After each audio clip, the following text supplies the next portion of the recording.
Good morning, everybody. Welcome to another episode of the Smashy Business Show. Today is August 27th, 2024.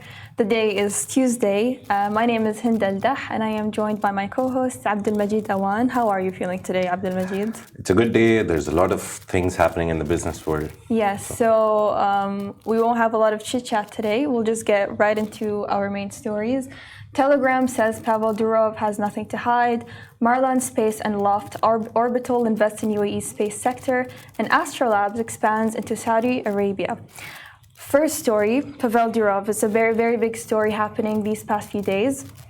So Pavel Durov is the CEO and founder of Telegram, the popular messaging app, and he was arrested in France at Le Bourget airport near Paris on charges connected to violations of the country and of the app on the platform. And Telegram is actually a Dubai-based company with nearly 1 billion users. So it is a strong competitor of WhatsApp and other popular messaging apps. And it's quite popular among people because of its claims of being having good privacy on the platform. A very strong encrypted. How do you say it? Encrypted network. So yes, basically what happens is no one can see what you're sending and no one can see what the other person is sending to you. Yes. So even Telegram doesn't know what is being transmitted through the app. There's a lot of privacy concerns in the modern world. After the invention of social media, there was a lot of things that were being discussed about privacy.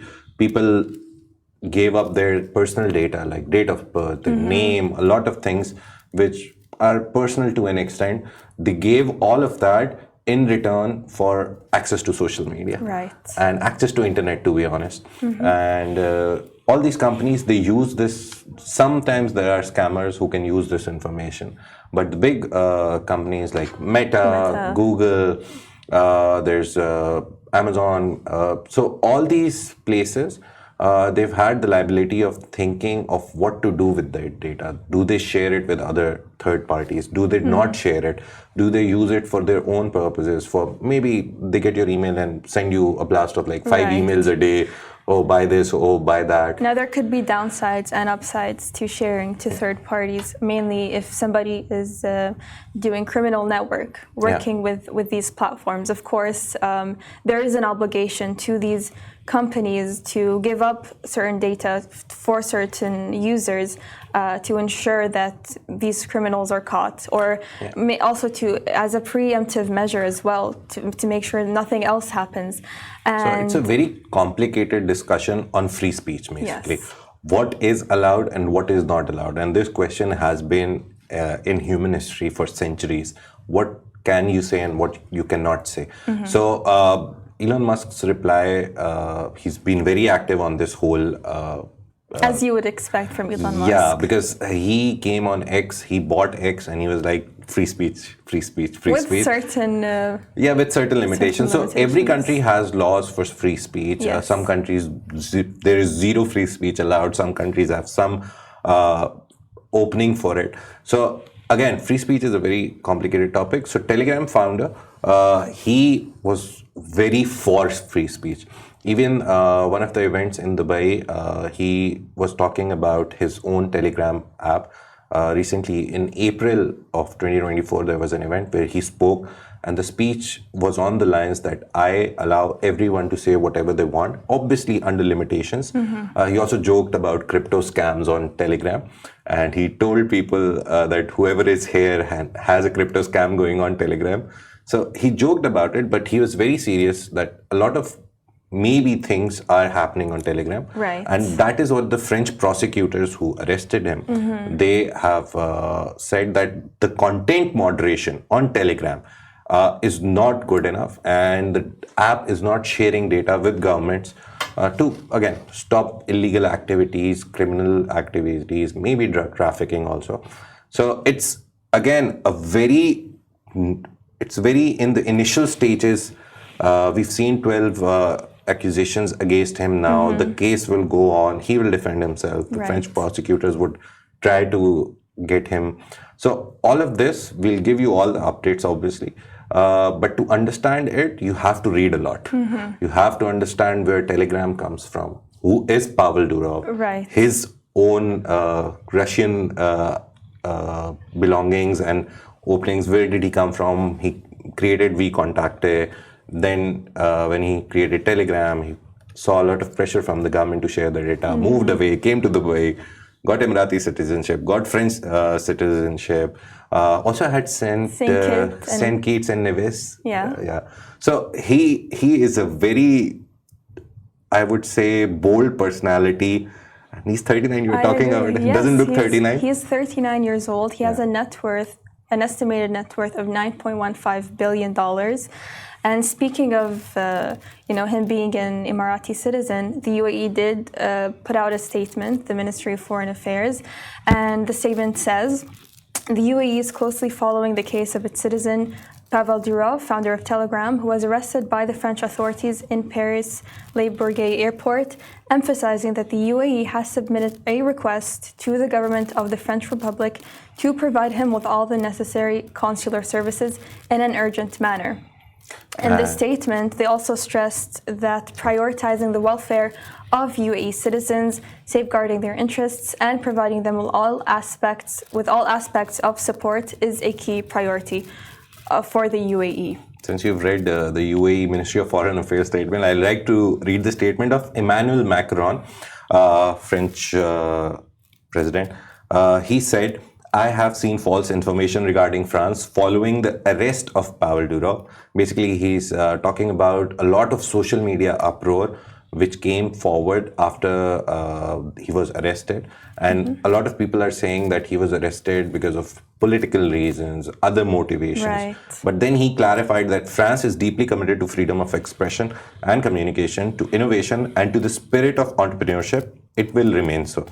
In a state governed by the rule of law, freedoms are upheld within a legal framework, both on social media and in real life, to protect citizens and respect their fundamental rights. It is up to the judiciary in full independence to enforce the law. So this statement, this part of the statement, he took away all the blame from himself and the country and put it on judiciary. So this is the role that he's playing, that, no political motivations, no nothing. It's just the judiciary. It lies purely on the judges of and the court. Then in the earlier part of the statement, where it says, government of freedom, protect citizens and their respective. So he is a French citizen. So he was caught in his own country with a French passport, obviously.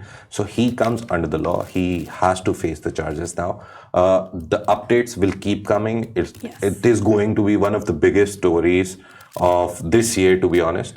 And hopefully they're saying by Wednesday, French Wednesday, that is like Thursday morning here, they will prosecute him. The charges will be held against him, and maybe there will be proceedings. So let's see what happens.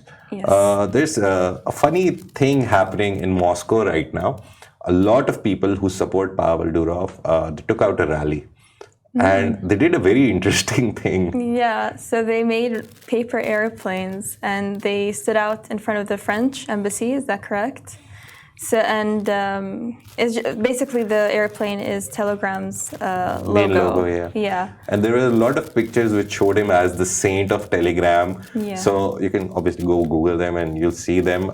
So this whole scenario shows that the world has to understand what freedom of speech is. The whole conversation, this whole case is about freedom of speech. What should be allowed, what should not be allowed. And Pavel Durov is for, Elon Musk is for it. He actually replied to the French president and he said that, please, if you're saying so many things in this statement, just please clarify on what charges he has been arrested. So, because currently we're not aware of the exact charges. There's exact charges have not been published by official channels, but a lot of speculations are there, and there's like a leak of the accusations. So there are nearly 12 allegations, and nearly 9 of them are in complicity. So it's like complicity, this, complicity. So very complicated case. Again, commenting on it is a very difficult task as well. But again, these cases, they set a standard for the world to follow. So he is one of the 1 billion users. It's not a small app. It gave competition to WhatsApp and Facebook when there were privacy issues related to WhatsApp. WhatsApp, whenever you open it, it says end-to-end encrypted messages. No one can read it. But time and again, reports have surfaced that Meta, the owner of Facebook, WhatsApp, they share data with governments to keep the security, for all the reasons they can list down. But they do share data. They have given a backdoor to the government so it can access your data. So around that, he built this app and said, no backdoors, zero backdoors. And I remember in 2020 during the presidential elections when Donald Trump was banned off of Twitter. Telegram was very popular at the time, where those right-wing accounts or supporters of Donald Trump would go to the app and communicate there. So it's still standing strong, Telegram, again because of the reasons Majid listed. But we'll keep following the case closely and see what happens to the founder of Telegram. Actually, and to the app. In a podcast with Tucker Carlson, I just remembered the video. He also mentioned that when he was in US, the Secret Services or the CIA tried to hire one of his engineers. The video is there on YouTube and you can watch it. So he says that they tried to hire an engineer from his team, and he has a very small 30 people, 40 people team, which he keeps very close. So they tried to hire him and they wanted him to create a backdoor in Telegram. So one way or another, the US government could get data from Telegram. But he said, my engineer, I trust him with my life. He's a very good guy. I know he will not be lying to me. So that is one accusation he had against US as well. So let's see, it's your privacy, it's my privacy, it's everyone's privacy to data. This case will set a standard for privacy thing or the privacy industry or all these social media apps which take your data and maybe sell it to third party and everything. This will set the tone for future. Yes. So let's move from this story. To another one. So Abu Dhabi's Marlan Space and Loft Orbital invest $100 million in the UAE's space sector. Marlan Space is a company backed by international holding company. Will partner with Loft Orbital, which is based in San Francisco, to launch OrbitWorks, which will be the UAE's first ever private space infrastructure company. Now, the joint venture will invest $100 million to produce up to 50 low Earth orbit satellites annually, with each satellite weighing 500 kilograms. And they're planning to launch the first satellite by the first quarter of 2026. So in terms of space infrastructure and stuff, that's a good goal. It's not too far away and it's not too near. So yes, and the $100 million investment is not small. It strengthens the UAE's rapidly growing space sector, which already surpassed 22 billion dirhams, that is $6 billion in total investment by 2023. So it's growing. We recently saw the very first astronaut coming back from the space station in Abu Dhabi. He was welcomed by everyone. So OrbitWorks will play a crucial role in advancing the UAE's capabilities in satellite communication, space exploration, and data transmission services. So it's not just that they're going up and watching the moon from there. No. So I'm currently working on an article for Emirati Women's Day. And in that article, I'm talking about Noor al-Matroushi, who is the UAE's first female astronaut. And she's currently on a training with the other UAE astronauts to conduct experiments in space. So it will be, such a milestone for women and for the UAE's general space industry. So I guess this company that they've created, Marlan Space and Loft OrbitWorks, will begin constructing a new facility equipped with advanced technologies for satellite integration and testing. And the first batch of 10 satellites, obviously, she told you that it's going out in Q1 of 2026. So very nearly, we will have private satellites, but UAE controlled satellites. It helps with data. We've seen recently, we talked about Elon Musk's space, the satellite program, which helps with internet in Gaza. Yes. So yeah, that will also help UAE to launch their own internet service, small internet service in remote areas. So it's a good, very good sign that they're investing in space. Again, coming back to the same point, they're diversifying their investment. Right. They're going into other industries. Going into space. Yeah, which going is into incredible. space. Yeah. Absolutely incredible. Always. Finally, we move on into our final story. AstroLabs facilitates Aurora Media Worldwide's expansion into Saudi Arabia.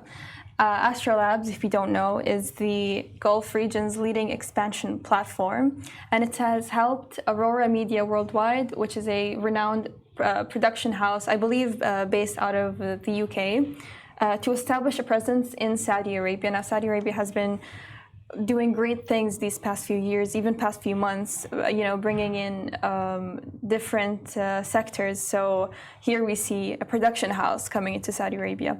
And the new office in Riyadh will aim to revolutionize the kingdom's sports and entertainment sectors, with the market projected to reach $1.17 billion by 2030. Again, vision, Saudi Vision 2030. Yes, and we always talk about that. We've seen that recently the Esports World Cup ended. His Highness King Salman was there, Prince Salman.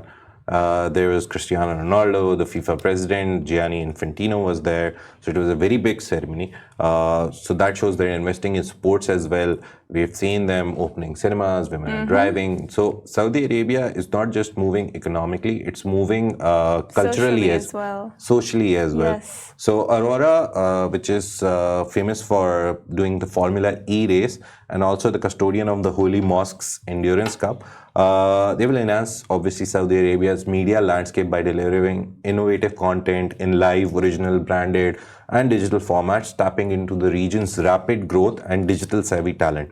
So this expansion helps Aurora's successful story in the kingdom. I already told about the Formula E project. And this whole thing, apart from the story of AstroLabs and Aurora, this is the story of how Saudi Arabia is not only investing in sports and sustainability and Saudi Vision, it's also investing in entertainment. Yes. Because entertainment is one of the biggest industries. And UAE, we've seen here, the entertainment industry is very big. You have concerts happening, you have eateries, which are like 1 in a million. There's so much happening in the UAE, and Saudi Arabia is taking a leaf out of the book. Yes. And they're building an entertainment industry as well. Yeah, and it's good that it's such a big production company. Now, speaking back to the UAE and Dubai specifically, the office is located in Dubai Production City, and next to us we always have something going on, and it's incredible because it doesn't have to be something.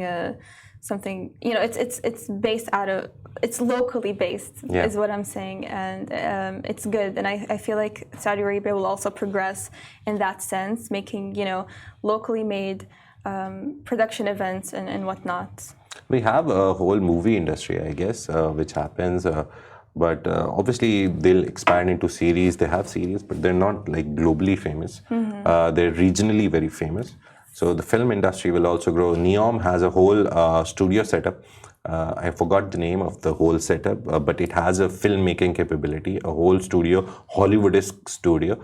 So that will obviously churn out good content in the film, movie, series, drama, all those, music industry. So that's a good start. So Neom and Saudi Vision 2023, those are the two words that you will always hear in the next at least till 2030.